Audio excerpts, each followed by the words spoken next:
ഇനി ഈ കേസിനെ ബാധിക്കാത്ത പ്രധാനപ്പെട്ട മീഡിയക്കാർ അറിഞ്ഞിരിക്കേണ്ട ഒരു കാര്യം, ഞാൻ കഴിഞ്ഞ തവണ ഇതേപോലെ നിരാഹാരം കിടന്നപ്പോ ഇപ്പൊ ഒരു കാര്യം കൂടെ, നിരാഹാരം മെൻസ് കമ്മീഷന് വേണ്ടിയാണ് കിടന്നത്, അത് പോലീസിനെതിരെയാണെന്ന് ചില ആൾക്കാർ വ്യാഖ്യാനിക്കുന്നത് കണ്ടു. കഴിഞ്ഞ തവണ ഞാൻ ഇതേപോലെ നിരാഹാരം കിടന്നപ്പോൾ, ഞാൻ മാത്രമല്ല ഒരുപാട് പേര് നിരാഹാരം കിടന്നപ്പോ ഒരു 4-1 എന്ന സുപ്രീം കോടതി വിധി മാറി. അത് ശബരിമല കേസിലെയായിരുന്നു.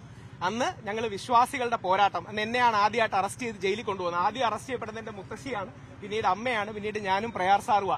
അന്ന് ഞങ്ങൾ നിരാഹാരം കിടന്ന് പോരാടിയപ്പോ ഒരു 4-1 സുപ്രീം കോടതി വിധി മാറി.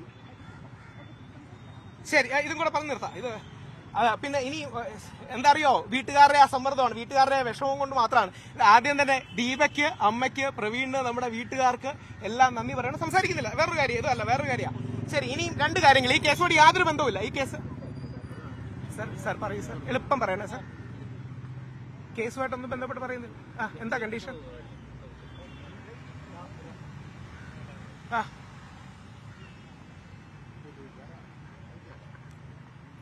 ശരി, ഓക്കെ, ശരി. ഒരു സൈഡ് നോട്ടീസ് തന്നില്ലെന്ന് പറയാമല്ലോ. ശരി, ഓക്കെ, ശരി, ഓക്കെ. ഒന്നും പറയുന്നില്ല.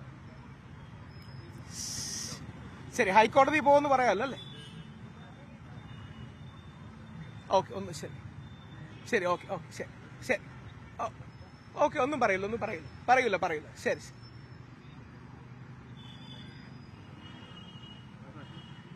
അത് ഇതുമായിട്ട് എന്ത് ബന്ധം സർ? ശരി, ഓക്കെ, ശരി, ഓക്കെ, മനസ്സിലായി. ശരി, ഓക്കെ,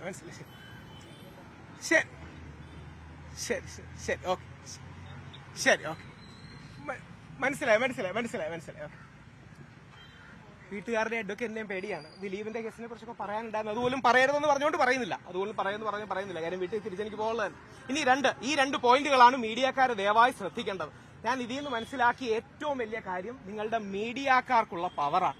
കാര്യം പോലീസും അല്ലെങ്കിൽ ബാക്കി എല്ലാവരും ഓരോ ഘട്ടത്തിലും മീഡിയക്കാർ എന്തു പറയുന്നു എന്നുള്ള കാര്യം വളരെ പ്രധാനമായിട്ട് നോക്കിയിരുന്നു. മുഖ്യധാരാ ചാനലുകളെല്ലാം കണ്ടിരുന്നു.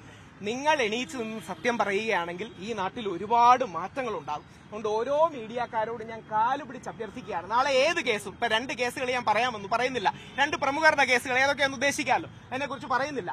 പക്ഷെ ആ കേസുകളിലടക്കം നിങ്ങൾക്ക് സത്യമെന്ന് ബോധ്യമുള്ളത് നിങ്ങൾ പറയണം.